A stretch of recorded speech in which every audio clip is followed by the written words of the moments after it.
네, 오늘 보실 말씀은 시편 말씀 보겠습니다. 시편 18편 1절부터 3절까지 말씀입니다. 시편 18편 1절부터 3절입니다. 우리 같은 한 목소리로 같이 읽도록 하겠습니다. 시작. 나의 힘이신 여호와여, 내가 주를 사랑하나이다. 여호와는 나의 반석이시요 나의 요새시요 나를 건지시는 이시요 나의 하나님이시요 내가 그 안에 피할 나의 바위시요 나의 방패시요 나의 구원의 뿌리시요 나의 산성이시로다. 내가 찬송받으실 여호와께 아뢰리니 내 원수들에게서 구원을 얻으리로다. 아멘. 성화를 이루는 믿음이란 제목으로 말씀을 나누겠습니다. 이 성화가 뭔지에 대해서는 아마 여러분 많이 들으셨기 때문에 잘 아실 거라 생각합니다. 성화는 말 그대로 거룩하게 되는 것. 이제 성화, 영어로는 이제 sanctification 이런 단어를 쓰죠. 하나님의 은혜로 우리가 구원을 받고 성령의 역사로 말미암아 거룩하게 되어가는 과정을 가리켜서 성화라고 이야기합니다. 성경에서 성화를 말씀한다는 것은 거꾸로 보면 이런 뜻 아니겠습니까? 우리가 아직 성화되지 않았다, 거룩하지 못하다, 그런 뜻이 되는 거죠. 우리가 예수를 믿지만 어떻습니까, 여러분? 예수를 믿지만 여전히 죄를 짓고 있지 않습니까? 나쁜 생각이 여전히 생기기도 하고요. 이기심 또는 교만이 우리 마음속에 남아 있습니다. 거룩하다고 할 수가 없는 거죠. 그렇지만 달라진 게 하나가 있어요. 예수를 믿고 달라진 것. 그런 똑같은 마음을 갖고 있지만 이런 생각을 버리려고 노력을 하고 있다는 거죠. 죄와 싸우려고 노력하고 하나님 말씀대로 순종하려고 애를 쓰는데 그런 과정을 통해서 우리가 거룩해져 가는 겁니다. 이것을 가리켜서 성화 이렇게 부릅니다. 어떤 분들은 예수를 믿으면 됐지, 또 예수 믿고 구원 받았으면 됐지, 또 뭐가 필요한 것인가 이렇게 말하는 분도 계시겠지만 지금 말씀드렸던 이런 이유 때문에 그렇습니다. 예수를 믿었다는 것은 구원의 시작이지 구원의 완성이 아니기 때문에 그렇다는 것이죠. 그래서 신학에서는 이 구원을 이렇게 9가지 과정으로 설명을 합니다. 이런 과정도 소명, 중생, 회심, 신앙, 칭의, 수양. 우리가 예수를 믿고 거듭나서 하나님의 자녀가 되는 것, 수양이 바로 하나님의 자녀가, 양자가 하나님의 자녀가 되는 것이죠. 하나님의 자녀로 부름받게 되는 것. 여기까지는 거의 동시에 일어나는 그런 사건들입니다. 근데 그 다음부터는 성화, 견인, 하나님 말씀대로 거룩하게 살려고 노력할 때마다 하나님이 우리를 이렇게 끌어주시는 것, 그게 견인이에요. 이런 모든 과정들은 순차적으로 이렇게 이루어지는 것이죠. 마지막에 있는 이 영화는 나중에 우리가 천국 갔을 때 주님처럼 닮아가는, 거룩한 모습으로 닮아가는 것, 이 부분을 영화라고 말하는 겁니다. 그래서 구원은, 예수를 믿은 것은 구원의 시작이지 그게 완성이 아니라는 것이죠. 이 성화라는 말을 보면 우리가 알 수 있어요. 다시 이 9가지 표를 좀 정리해 보면 이런 뜻이 됩니다. 우리가 예수를 믿고 천국에 갈 때까지의 모든 과정을 성화라고 이렇게 보시면 되는 거죠. 그렇다면 여러분, 지금 이 순간, 지금 우리가 예배를 드리고 지금 살아가는 이 순간도 역시 무엇을 하는 과정입니까? 성화를 해가는 과정이 되는 거예요. 우리가 인식을 하던 인식을 하지 못하던 성화의 과정을 우리가 지금 살아가고 있는 것이죠. 언제까지입니까? 천국 가는 그날까지 성화의 과정을 살아가는 겁니다. 이게 이제 그리스도인들의 목표예요. 우린 주일날 예배 안 빠지는 게 우리 삶의 목표가 아니고요. 그리스도인들의 삶의 목표는 성화를 이뤄가는 것이 삶의 목표입니다. 그러니까 날마다 열심히 살아가는 거예요. 성화가 그래서 참 중요한 부분인데 이걸 이루기 위해서 필요한 게 있습니다. 뭐가 필요할까요? 믿음이 필요합니다. 믿음. 그래서 오늘 설교의 제목을 성화를 이루는 믿음 이렇게 잡았습니다. 어떤 의미인지 이해가 되시죠? 지난주에는 이 믿음이 하나님과의 그 친밀한 관계라고 설명을 드렸어요. 가까워지는 것. 가까워진다는 것은 하나님을 그만큼 닮아간다는 것이죠. 거룩해지는 겁니다. 여러분, 그게 성화가 아니겠습니까? 믿음이 성화를 돕도록 그렇게 만들어주는 거예요. 따라서 믿음 역시 중요한데 그럼 어떤 믿음이 우리의 성화를 돕도록 그렇게 이제 도움을 주는가? 그 부분에 대해서 좀 3가지로 좀 말씀을 드리려고 하는데요. 첫 번째, 성화를 이루는 믿음은 바로 이런 겁니다. 하나님을 100% 의지하는 믿음입니다. 그냥 의지하는 게 아니고요. 100%, 99%, 98%도 아니고요. 100% 하나님을 신뢰하는 것을 말하는 겁니다. 이런 믿음이 우리의 성화를 이룰 수 있도록 도와주는 거예요. 지난 몇 주간 동안 하나님에 대한 말씀을 계속해서 설명드렸던 것은 바로 이것 때문에 그렇습니다. 하나님을 알면 알수록 우리는 하나님을 더 깊이 신뢰할 수 있기 때문에 그래요. 100% 신뢰할 수 있기 때문에 그렇다는 얘기죠. 오늘 우리가 읽었던 말씀이 시편 18편 다윗의 감사 고백인데 여기 1절을 보시면 하나님을 다윗이 어떤 분이라고 고백하는지 보세요. 나의 힘이신 여호와여. 나의 힘이 되신 하나님이라고 고백하죠. 그리고 이 힘이 되신 하나님이 어떻게 구체적으로 나에게 역사하셨는가를 2절에서 설명하는데, 그럼 우리 2절 말씀 같이 읽을 텐데요. 몇 가지로 하나님을 표현하는지를 좀 생각해 보시면서 한번 읽으셨으면 좋겠습니다. 시작. 여호와는 나의 반석이요 나의 요새시요 나를 건지시는 이시요 나의 하나님이시요 내가 그 안에 피할 나의 바위시요 나의 방패시요 나의 구원의 뿌리시요 나의 산성이시로다. 몇 가지입니까? 8가지로 표현해요. 8가지. 너무 많아가지고 한 번에 읽는 것도 참 힘든데 다윗은 이것을 노래로 이렇게 불렀어요.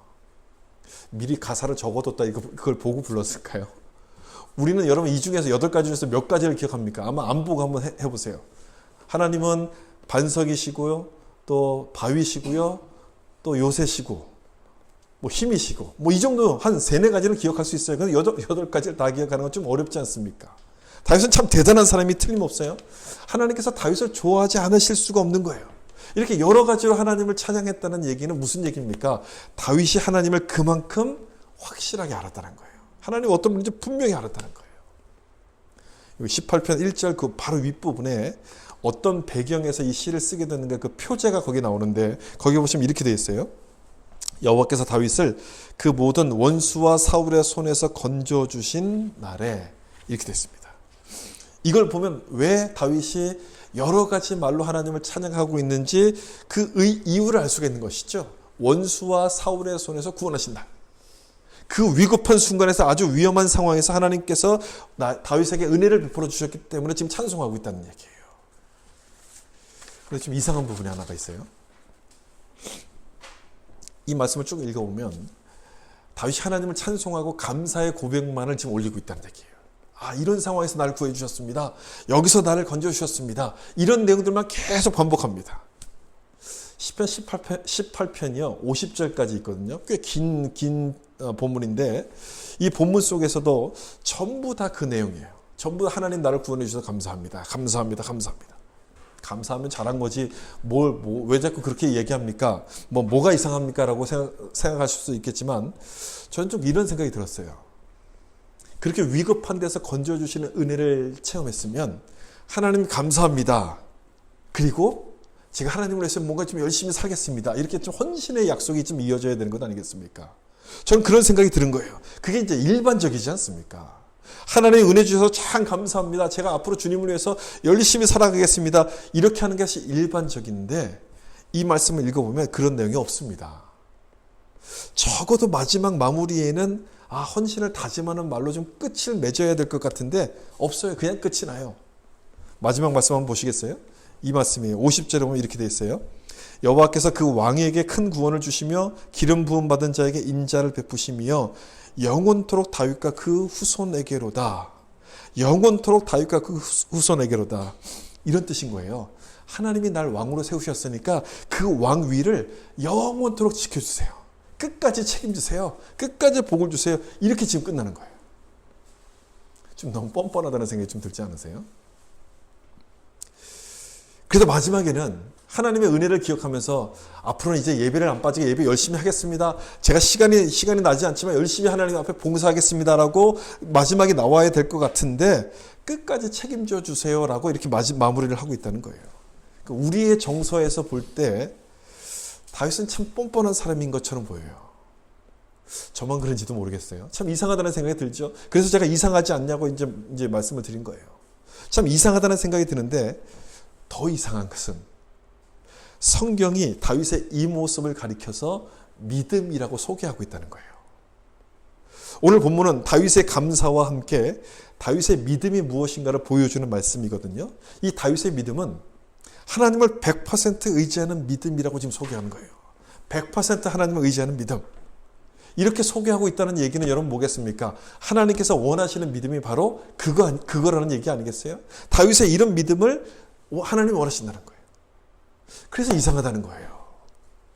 우리가 생각하는 믿음은 하나님을 위해서 내가 뭔가를 좀 열심히 하는 것을 믿음이라고 자꾸 생각하는데 이 성경은 다르게 지금 이야기하고 있다는 거예요.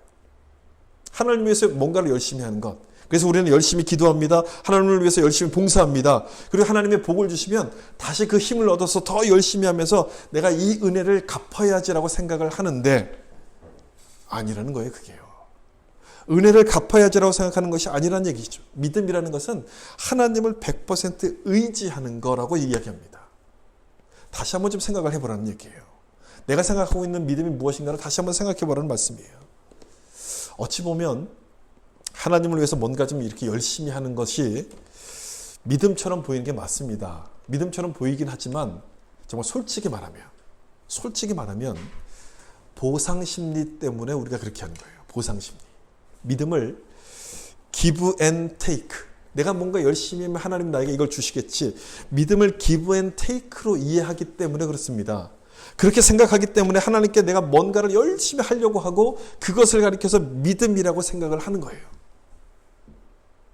제가 이 말씀을 드리는 것은 여러분들이 초신자가 아니기 때문에 이 말씀을 지금 드린 거거든요. 만약에 초신자였더라면 이렇게 설명을 드리면 안 되죠. 이렇게 설명을 드리지 않았을 겁니다. 처음 믿는 분들은 하나님을 잘 모르잖아요. 잘 모르기 때문에 내가 열심히 하면 하나님이 기뻐서 나에게 복 주실 거야. 이렇게 생각을 하고 하나님께 접근합니다. 그러니까 일반적인 상식선에서 생각하고 하나님을 대하는 것이죠. 근데 우리는 하나님을 좀 잘 알지 않습니까? 많이 배웠지 않습니까? 하나님께서 우리를 인격적으로 대하신다는 것도 알고요. 또 이스라엘이라는 이름을 주셨다는 것도 알아요. 하나님과 싸워서 이겼다. 이런 이름을 주실 정도로 우리를 가까이 하길 원하신다는 것도 우리가 알고 있잖아요. 초신자를 지금 벗어난 수준이라는 얘기예요. 하나님을 그렇게 대하면 안 되는 것이고 믿음을 give and take로 보는 수준을 이미 우리는 넘어섰다는 겁니다. 따라서 하나님께 뭔가를 해드린다는 것이 자기 열심인지 아니면 믿음인지를 구분할 수 있어야 되는 겁니다. 구분하실 수 있어야 돼요. 자기 열심이 믿음처럼 보이긴 하지만 이게 왜 믿음이 아닙니까? 하나님에 대한 온전한 신뢰가 아니기 때문에 그래요. 말 그대로 자기 열심 아닙니까? 내가, 중심이 나예요. 내가 열심히 해서 하나님께 뭔가를 좀 드리려고 하는 것, 이렇게 생각을 하는 거예요. 그 생각 속에는 하나님께는 뭔가 좀 부족하다는 것이 하나님께는 뭔가 부족한 것이 있다고 생각을 하는 거죠. 그런 생각이 그 안에 깔려 있는 거예요. 그래서 내가 뭔가를 하나님께 자꾸만 이렇게 해드리려고 생각하는 것 아니겠습니까? 근데 하나님께 부족한 게 뭐가 있겠습니까? 하나님이 온 세상을 만드신 분 아니에요? 하나님은 모든 걸 갖고 계신 분인데 부족한 것이 없는 것이죠. 그럼에도 불구하고 내가 자꾸 뭔가를 하려고 하는 것은 나를 중심으로 하나님을 바라보기 때문에 그래요. 온전한 신뢰가 아니라는 거예요. 하나님께서 우리 가운데 마음을 원하시죠. 헌신을 요구하시는 것은요. 헌신 그 자체보다는 우리의 마음을 받기를 원해서 그걸 요구하시는 것이 부족해서가 아니라는 얘기예요. 또한 내가 뭔가를 열심히 한다는 것이 이 생각이 좀 우리가 믿음에 대한 오해라는 것은 나에게는 그럴 만한 능력이 있다라고 우리가 생각을 하기 때문에 그렇다는 겁니다. 하나님이 없어도 나는 할 수 있다. 이렇게 생각을 하는 것이 그 안에 이제 깔려 있다는 그런 얘기예요. 우리 종종 기도를 이렇게 하잖아요.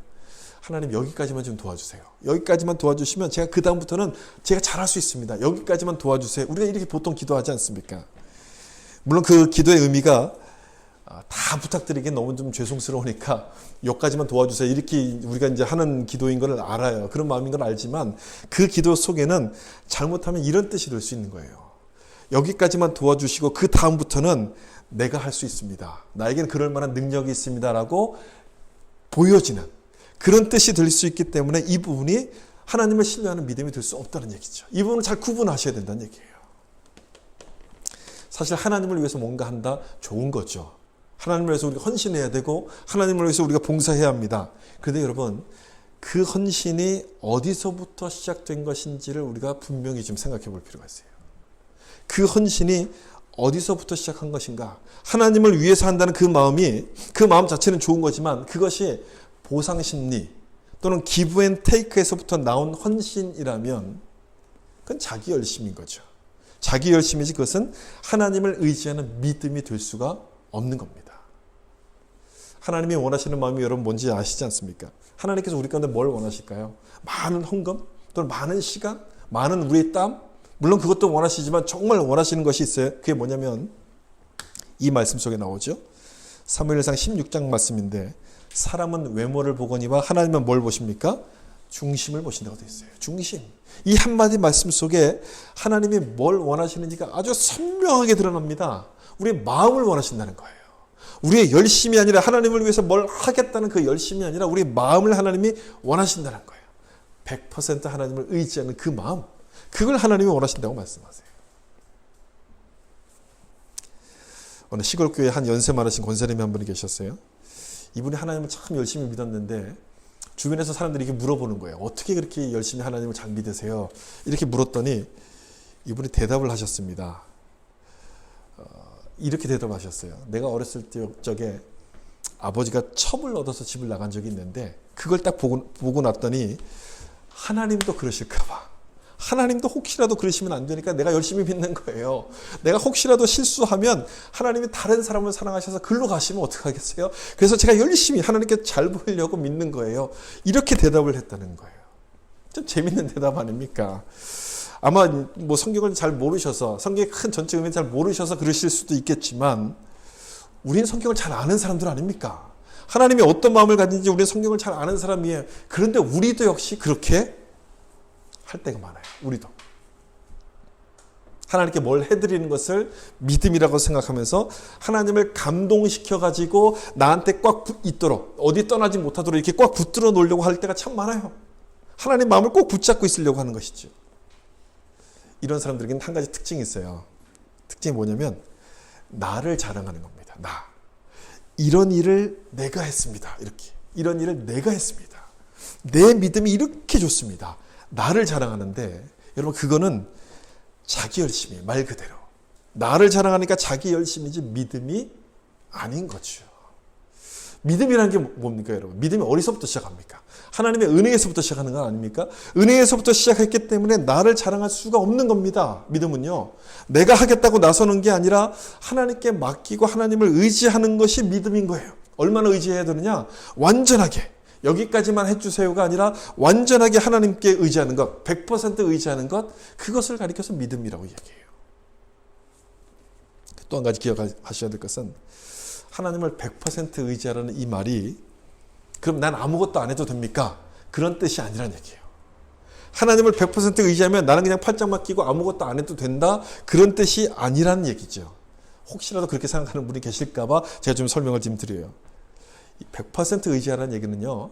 하나님이 다 알아서 해주시니까 아무것도 안 해도 된다는 그런 뜻이 아니라 내가 감당할 힘까지도 하나님이 주신다는 것을 믿고서 열심히 하라는 뜻이에요. 열심히 하라는 얘기예요. 앞에서도 열심히 하는 내가 하나님을 위해서 뭘 하는 것 그 믿음이 아니라고 설명했는데 또 왜 여기선 열심히 하라고 하느냐? 그 두 가지가 어떻게 다른 건지는 여러분이 이해하실 거예요. 그것까지 하나님이 나에게 은혜로 주실 것을 기대하고 믿고서 열심히 하는 것, 그게 믿음이라는 얘기죠. 하나님이 원하시는 마음이 바로 그건 거예요. 제가 지난번 설명드릴 때 믿음은 은혜에서부터 시작해서 책임으로 이어진다는 설명을 드렸죠.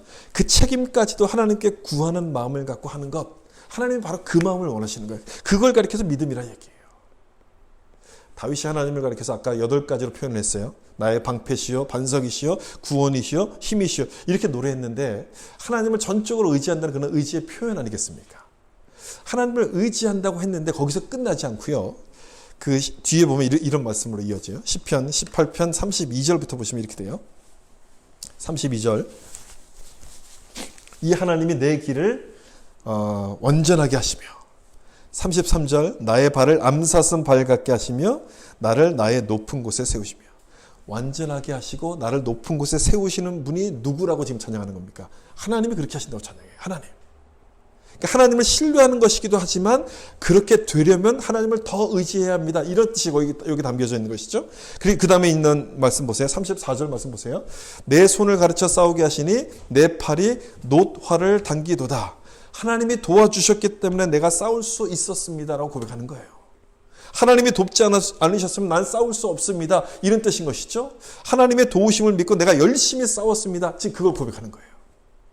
그러므로 여러분 100% 하나님을 의지한다는 것은 그냥 하나님께 다 맡기고 아무것도 안 하고 그냥 팔짱 끼고 앉아있으라는 그런 의미가 아니라 나에게 필요한 모든 힘을 하나님이 주신다는 것을 믿고서 열심히 해야 된다. 이걸 말하는 거예요. 하나님을 믿고 열심히 하라는 거예요. 좋은 믿음은 이것을 가리키는 거예요. 내가 감당할 책임까지도 하나님이 주실 것을 믿는 것, 하나님이 주셔야지만 할 수 있다고 믿는 믿음이 좋은 믿음이에요. 99%가 아니라 98%가 아니라 100% 온전히 의지하는 것, 그 믿음이 좋은 믿음이에요. 그런 사람에게 여러분 하나님을 닮아가는 성화가 나타나지 않겠습니까? 우리에게도 이런 은혜가 있었으면 좋겠어요. 하나님을 100% 온전히 의지함으로 성화의 삶을 이루어가신 여러분 되시길 예수님의 이름으로 축복합니다. 두 번째 성화를 이루는 믿음은 바로 이겁니다. 이것 때문에 우리가 이 믿음을 통해 성화를 이룰 수 있는데요. 의심과 절망을 통해서 성화가 성장하기 때문에, 믿음이 성장하기 때문에 그렇습니다. 무엇을 통해서 성장한다고요? 의심과 절망을 통해서 믿음이 성장해요. 그래서 이 믿음 속에 있다 보면 성화를 이뤄가게끔 되는 겁니다. 이 얘기는 또한 이런 뜻이기도 하죠. 우리가 믿음으로 산다 할지라도 삶의 문제들이 저절로 해결되는 것은 아니라는 뜻이기도 합니다. 여러분, 믿음이 있다고 걱정거리가 안 생깁니까? 삶의 문제가 막 오다가 내가 믿음을 가지면 이게 알아서 비켜가 줍니까? 그렇지 않아요. 그런 일은 일어나지 않는다는 얘기예요. 제가 서두에서 성화가 뭐라 그랬습니까? 성화, 거룩해지는 과정이라고 설명드렸어요. 과정이라는 부분을 여러분 잊어버리시면 안 돼요. 과정이에요. 점진적인 겁니다. 조금씩 이루어지는 거예요. 은혜를 받았다고 해서 단번에 예수님처럼 달라지는 게 아니란 얘기예요. 내일 아침 딱 일어나면 내가 예수님처럼 달라져 있을까? 그렇게 되는 것이 아니란 얘기죠. 감사하려고 하지만 계속 불평이 나와요. 말씀대로 생각하려고 하지만 자꾸 부정적인 생각이 들어요. 이런 모든 것들이 그대로 남아있어요. 그래서 당황되는 거예요. 그래서 당황스러운 거예요. 내가 변한 줄 알았는데 내가 안 변한 거예요. 안 변한 모습을 보면서 참 낙심이 되는 거예요. 난 왜 이럴까? 믿어도 안 되나? 내가 믿어도 참 믿음이 부족한가 봐? 이렇게 낙심하고 고민하게 되는데 이 모습이 정상적인 거란 얘기죠. 우리가 신앙생활을 할 때 이런 모습이 나타나는 것은 정상적인 겁니다. 전혀 이상한 게 아니에요. 성화는 과정이기 때문에 그래요. 과정 속에서 이루어지는 것이기 때문에. 따라서 이런 과정을 통해서 이루어지는 것이기 때문에 이런 상황이 오면, 의심과 절망의 상황이 오면 생각을 좀 해보셔야 돼요. 내가 이 상황을 지금 어떻게 받아들여야 될 것인가 생각하셔야 돼요. 믿음에 있어서 생각은 굉장히 중요한 거예요. 무조건 믿는 게 아니라고 말씀 여러 번 드리지 않았습니까? 믿음은 무조건 믿는 게 아니라 생각을 하시면서 믿어야 돼요. 의심이 생기는 이런 상황이 딱 오면 내가 왜 이러지? 내가 이렇게 막 못난 사람인가 봐. 이렇게 여러분 낙심할 것이 아니라 먼저 이걸 좀 기억하셔야 됩니다. 믿음을 가져도 이런 상태는, 이런 일들은 계속해서 생긴다는 겁니다. 이걸 잊으시면 안 돼요.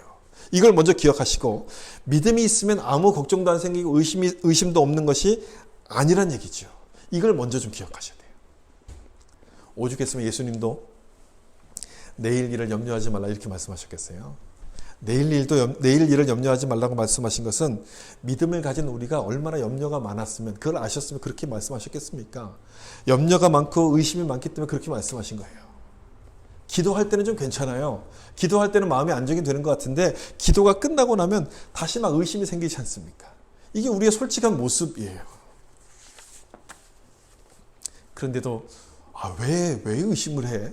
난 아무런 염려가 없어. 난 아무 걱정이 없어. 이렇게 말씀하시는 분들이 계신다면 그러면 진짜 이상한 분인 거죠. 참 이상하신 분이에요.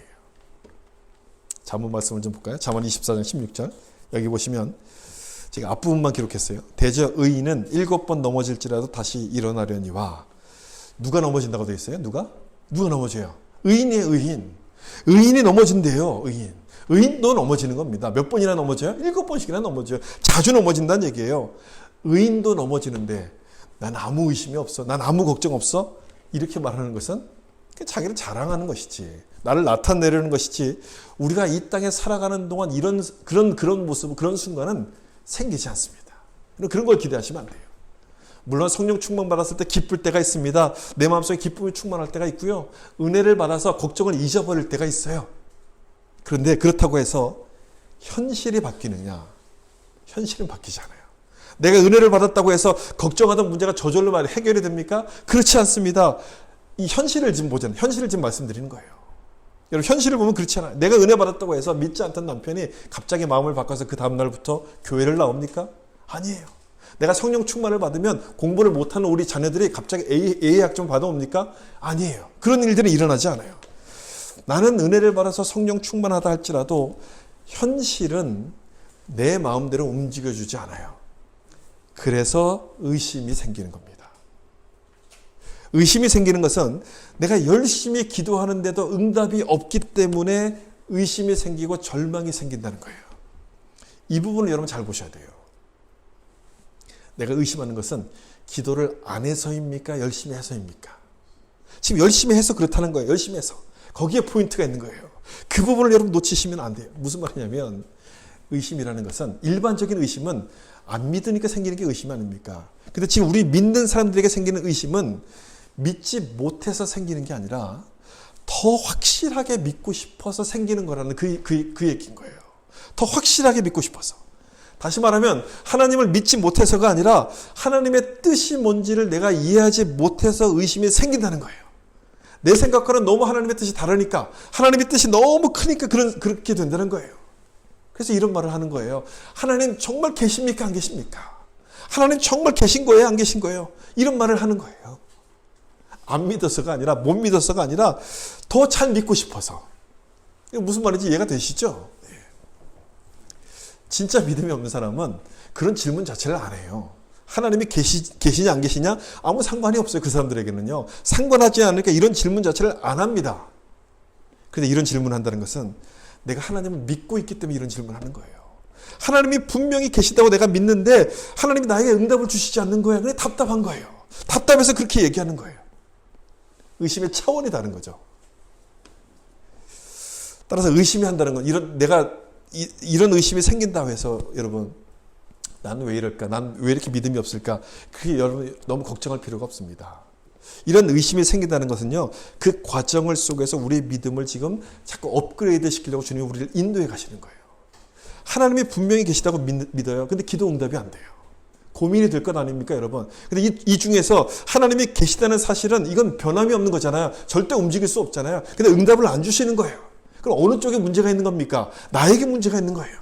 내가 하나님의 뜻을 이해하지 못하거나 내가 좀 더 기다려야 되거나 시간을 잘 파악하지 못하거나 나에게 문제가 있는 것이죠. 뭐가 문제일까? 내 믿음이 뭘까? 도대체 하나님이 나에게 뭘 원하실까? 그걸 고민하겠죠. 고민하는 과정 속에서 믿음이 조금씩 자라는 거예요. 하나님의 뜻이 뭔지를 생각하는 거예요. 아, 하나님이 이걸 원하셨구나. 하나님을 더 알고 싶어서 자꾸 의심이 생기는 거예요. 그래서 의심을 통해서 우리 믿음이 자라가기 시작해요. 절망도 마찬가지 아닙니까? 믿음이 있다고 해서 절망이 안 생깁니까? 그럴 수는 없어요. 따라서 절망을 여러분 이렇게 좀 보셔야 됩니다. 절망이 생기는 것은 내가 하나님 말씀에 순종하려고 하기 때문에 생기는 결과, 이렇게 보시는 게 좋아요. 절망은 하나님께 순종하려고 하다가 생기는 결과. 순종을 하고 싶은데 그 순종이 내 마음대로 안 되는 거예요. 육신이 약하다 보니까 그게 안 되는 거예요. 잘 안 되기 때문에 우리가 절망하는 거예요. 은혜를 받고 빨리 변화되고 싶은데 그게 잘 안 되는 거죠. 그러지 못한 내 모습을 보다 보니까 절망해요. 아, 내가 왜 이럴까? 나의 연약함을 보게 되다 보니까 나중에 믿을까? 좀 쉬었다 믿을까? 좀 그만둘까? 이런 마음들이 막 생기게 되는데 여러분 이게 절망의 실체입니다. 실체. 믿음이 없어서라기보다는 내 믿음을 빼앗아 가려고 하기보다는 내가 부족해서 그런 모습들이 나타나는 거예요. 따라서 절망이라는 것은 내가 못났다는 것을 깨우쳐주는 역할을 하는 겁니다. 내가 못났구나. 여러분 언제 못났다는 걸 느끼십니까? 일이 잘 풀릴 때입니까? 아니에요. 일이 잘 풀릴 때는 내가 잘났다고 생각하죠. 내 능력이 뛰어나다고 생각해요. 근데 언제 못났다고 느끼냐면 일이 안 될 때예요. 절망하는 상황이 되면 내가 이렇게 부족하구나, 내가 이렇게 못났구나 하는 것을 깨닫게 돼요. 그러면서 하나님을 의지하게끔 되죠. 하나님께로 돌아가게끔 되는 겁니다. 이게 절망의 역할인 거예요. 나의 연약함을 보게 해서 다시금 하나님의 은혜 앞으로 돌아가도록 만들어요. 믿음이 더 좋아지지 않겠습니까? 따라서 믿음은 의심과 절망을 통해서 성장해 간다는 것을 여러분 기억하셔야 돼요. 한 번, 두 번 절망할 상황을 막 이렇게 지나가다 보면 면역이 생기는 거예요. 힘이 생기는 거예요. 그래서 그 다음번에 만날 때에는 웬만한 거에 대해서는 내가 끄떡하지 않습니다. 넘어갈 수 있는 힘이 생기는 거예요. 절망이 우리를 성화되도록 훈련시키고 하는 거죠. 여러분들이 영적으로 성장했을 때가 언제였던가를 좀 생각해 보세요. 아마 내가 막 힘들었었을 때예요. 뭔가 좀 잘 풀리고 뭔가 좀 평안할 때 성장을 하기보다는 막 굉장히 괴로웠을 때, 정말 힘들었을 때, 그때 여러분이 영적으로 성장했다는 것을 아마 기억하실 겁니다. 그래서 이렇게 기도하셔야 돼요. 앞으로는 이렇게 기도하셔야 돼요. 하나님, 의심과 절망이 다 사라지게 해주세요. 그렇게 기도하지 마시고요. 그렇게 기도할 것이 아니라 의심과 절망이 오더라도 이것을 극복하고 이기게 해달라고 기도하셔야 되는 거예요.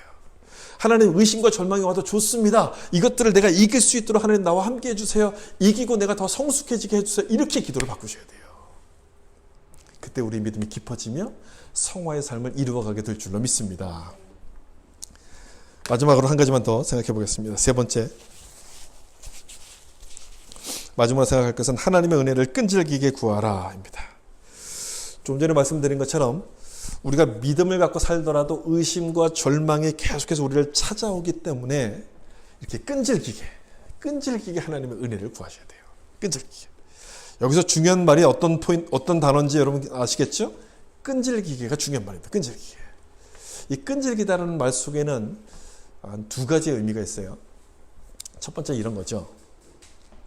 내가 필요할 때만 구하는 것이 아니라 계속해서 구해야 된다. 이런 뜻이 있습니다. 끈질기게 계속해서. 많은 분들이 그렇죠. 내가 필요할 땐 나와서 하나님께 기도하다가 그 문제가 해결되면 기도하지 않습니다. 그냥 넘어가 버려요. 문제가 생기고 일이 생기면 기도하는데 그렇게 하지 말고 계속해서 중단하지 말고 기도하고 하나님의 은혜를 구하라. 이것을 설명하는 말씀입니다. 왜냐하면 우리에게는 하나님의 은혜가 필요하지 않은 순간이 한 번도 없기 때문에, 모든 순간에 다 하나님의 은혜가 필요하기 때문에 꾸준히 끈질기게 은혜를 구해야 되는 거예요. 그리고 이것은 또한 매일매일 하나님의 은혜를 베풀어 주신다는 것을 의미하기도 하죠. 그래서 이 끈질기기가 갖고 있는 두 번째 의미는 매일의 은혜를 구하라, 이런 뜻입니다. 매일의 은혜. 아침에 눈을 뜨면 여러분 어떻게 가장 먼저 하시는 말이 뭡니까? 하나님께 감사합니다. 이렇게 기도하십니까? 아침에 눈을 뜨면 우리가 그렇게 하잖아요. 하나님 감사합니다. 오늘도 하나님 말씀대로 순종할 수 있는 힘을 주시고 하나님의 뜻을 분별할 수 있는 그런 은혜를 주십시오. 이렇게 하면서 하나님께 하루를 시작하라는 얘기예요. 매일의 은혜를 구하라는 그 말씀인 거예요. 저는 이런 믿음이 좋은 믿음이라고 생각해요. 여러분 그렇지 않습니까? 이런 믿음이 좋은 믿음 아닙니까? 문제가 생길 때는 누구나 다 기도해요. 문제가 생기면 하나님께 막 엎드려서 갑자기 금식도 하고 작전기도도 하고 그렇게 합니다. 그렇다고 해서 그 사람의 믿음을 좋다고 이야기할 수 있느냐? 물론 안 하는 사람보다는 좋은 믿음이겠지만 문제가 생길 때만 기도하는 것을 가리켜서 믿음이 좋다고 이야기하지 않습니다. 좋은 믿음은요, 특별한 일이 없어도 매일의 은혜를 구하는 거예요. 매일의 은혜를. 매일같이 하나님 앞에 엎드리는 거예요. 매일 정한 시간에 엎드려서 기도하는 거예요. 그게 좋은 믿음인 거예요. 그렇게 한다는 것은 그만큼 하나님을 사모하는 것이고 그만큼 은혜를 사모하는 사람만이 할 수 있는 것이기 때문에 좋은 믿음인 거예요. 별것 아니죠, 그게요. 매일 아침 눈 떴을 때 하나님께 감사의 기도를 하고 또 저녁에 잠잘 때 기도하는 것, 이게 별거 아닌 것 같지만 그 별것 아닌 것 같은 모습을 통해서 가랑비에 옷이 젖는 것처럼 우리 믿음이 자라기 시작합니다. 성화를 이루어간다는 거예요. 별것 아니지만 그것을 통해서 성화를 이루어가는 거예요. 여러분 저는 그게 좋은 믿음이라고 생각해요. 특별한 일, 아주 큰 일, 눈에 잘 띄는 일, 그것만 잘하는 것, 그게 좋은 믿음이기보다는 정말 남들이 잘 알아주지 않는 것, 아주 작은 일, 별 볼 일 없는 것을 꾸준하게 하는 게 참 좋은 믿음이라고 생각해요. 꾸준하게 하는 것, 그게 우리의 성화를 이루기 때문에 그래요. 성화라는 것은 여러분 우리가 천국 가는 날까지 이루어가야 될 목표 아닙니까? 그러니까 꾸준하게 하는 게 참 중요하다는 얘기예요. 영국의 로이드 존스 목사님은 성화를 이렇게 설명했습니다. 성화는 체험이 아니라 상태입니다. 이렇게 설명했어요. 체험이 아니라 상태입니다. 상태라는 것은 지금 내가 어떤 상황인가, 이 과정을 말한다는 것이죠. 지금 내가 어떤 상황인가. 한 번의 체험으로 이루어지는 게 아니라 점진적으로 이루어지는 과정이라고 설명합니다. 성화가. 그 성화를 이룰 때 도와주는 믿음 역시 마찬가지겠죠. 믿음도 한 번에 완성됩니까, 여러분? 한 번에 완성되지 않고요. 점진적으로 믿음이 이루어집니다. 조금씩 믿음이 이렇게 자라가요. 끈질기게 은혜를 구해야 되는 것은 바로 그것 때문에 그래요. 바로 그것 때문에. 믿음은 조금씩 점진적으로 자라는 것이기 때문에 끈질기게 은혜를 구해야 돼요. 따라서 이 믿음도 역시 성화와 마찬가지로 체험이 아닌 상태라고 말할 수 있어요. 체험이 아닌 상태. 믿음을 평가할 때 저 사람이 어떤 체험을 했다더라 그걸 갖고 이렇게 평가하는 것이 아니라 사실은 우리가 그걸 갖고 얼마나 많은 평가합니까? 저 사람은 이런 체험이 있었대. 그럼 믿음이 좋다고 생각할 때가 얼마나 많습니까? 근데 그걸로 평가하는 것이 아니라 내가 지금 하나님의 은혜 속에 있느냐, 그 상태를 유지하고 있느냐, 그것을 보고서 좋은 믿음이라고 한다는 거예요. 내 상태가 지금 어떠냐? 그것을 통해서 바로 성화로의 삶으로 이어지기 때문에 그렇다는 거예요. 성화를 이뤄가고 있기 때문에 그렇다는 거예요. 따라서 우리가 관심을 가져야 될 부분은 어떤 부분이겠습니까? 어디에 관심을 가져야 되겠어요, 여러분? 어떤 내가 체험을 할 것인가? 하나님 나에게 이런 체험을 주세요. 물론 이것도 관심을 가져야 되겠지만 그것보다 더 중요한 거. 내가 지금 어떤 상태인가? 하나님의 은혜 안에 있는가? 거기에 관심을 가지셔야 돼요. 내가 하나님의 은혜 속에 있으면서 하나님의 은혜를 끈질기게 구하고 있는가? 거기에 관심을 두셔야 되는 거예요. 히브리서 4장 16절 말씀 같이 보겠습니다. 우리 화면에 나옵니다. 같이 한번 읽어보겠습니다. 시작. 그러므로 우리는 긍휼하심을 받고 은혜의 보좌 앞으로 담대히 나아갈 것이니라. 아멘. 여러분 여기에 때를 따라 돕는 은혜라고 나오죠. 우리가 끈질기게 은혜를 구해야 될 이유가 바로 이것 아닙니까? 하나님이 때를 따라서 계속 은혜를 주시니까. 그 때를 따라서 그 은혜를 받으려면 끈질기게 구해야 돼. 끈질기게. 타이밍을 놓치면 안 되니까 끈질기게. 또 마지막 부분을 잘 보세요. 은혜의 보좌 앞에 담대히 나아갈 것이다. 이 말씀은 하나님께서 은혜를 주시려고 기다리시고 문을 다 열어놓으셨다 이런 뜻이에요. 문을 열어놓고 내가 기다리고 있으니까 와라. 하나님 앞으로 와라. 은혜 안으로 들어와라. 은혜 안에 거하라. 체험이 아닌 상태를 말씀하시는 거예요. 은혜 속에 있어라. 이 상태를 지금 말씀하시는 내용이에요. 믿음을 지키다가 또 핍박을 받던 사람들이 이 말씀을 보았을 때 얼마나 위로가 됐을까요? 히브리서 말씀은 믿음을 지키다가 고난받던 사람들을 위해서 썼던 편지거든요. 그 사람들이 이 말씀을 보았을 때 얼마나 위로가 됐을까요? 때를 따라 돕는 은혜를 주시려고 은혜의 문을 활짝 열어놓았다. 이렇게 말씀하실 때 얼마나 힘이 났겠어요. 힘이 나서 포기하고 싶었던 마음들을 다 내려놓고 믿음을 계속 붙잡았을 겁니다. 하나님의 은혜를 계속 구하면서 그 믿음을 지켜나갔을 거예요. 은혜의 보좌 앞에 나오라는 말씀은 바로 그런 뜻인 거예요. 포기하지 말고 은혜를 계속해서 구하라. 내가 필요할 때만 하나님을 찾는 것이 아니라 계속해서 은혜를 구하라. 의심이 생기고 절망할 상황이 되더라도 때를 따라 돕는 은혜 주실 것을 믿고서 견디라는 말씀이에요. 포기하지 말고 끈질기게 버티라. 여러분 이게 좋은 믿음 아닙니까? 끈질기게 버티는 게 좋은 믿음 아니겠어요? 그 모습이 하나님을 100% 의지하는 모습이고 그 모습이 성화를 이루어가는 믿음 아니겠습니까? 다윗이 이런 사람이었어요. 다윗이 원수와 사울의 손에서 참 위급할 때 하나님이 딱 건져주시지 않았습니까? 절망할 상황이 올 때마다 포기하고 싶었지만 하나님이 건져주실 거라고 믿고서 버텨냈습니다. 버텼어요. 하나님을 의지하는 것이 승리고 성공이라는 것을 믿고서 끈질기게 버팁니다. 다윗은요. 끈질기게 버티다가 이런 고백을 해요. 아까 우리가 읽었던 본문에 시편 18편의 30절 말씀에 이렇게 고백하죠. 우리 여기 나오는 말씀만 같이 읽어보겠습니다. 내 걸음을 넓게 하셨고 나를 실족하지 않게 하셨나이다. 아멘. 내 걸음을 넓게 하셨고 나를 실족하지 않게 하셨습니다. 하나님이 이기게 하셨다는 얘기예요. 하나님이 나를 이기게 하셨습니다. 내 걸음을 넓게 하셨다는 얘기는요. 성화의 삶을 살도록 하나님 나를 인도해 가시는군요. 점점점 거룩한 삶을 살도록 인도해 가십니다. 라고 같이 고백하는 내용인 거예요. 하나님을 끈질기게 붙들었더니 하나님이 이런 복을 주셨다는 거예요. 우리에게도 이런 복이 필요하지 않습니까? 여러분? 우리에게도 이런 복이 필요하지 않겠습니까? 이런 복을 받으려면 우리가 뭘 해야 되는 겁니까?